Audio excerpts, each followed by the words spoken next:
во денешно време мислам дека недостасува таа вредност,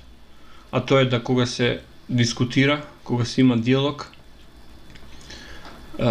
додека едната страна зборува, другата страна да ја има навиката да слуша. Макар и во тоа слушање да треба да се запишува забелешки, па подоцна, нели, да се возврати на тоа. Макар и да се тоа разговори помеѓу пријатели кои што седат на маса, пијат кафе и разговараат, способноста да се слуша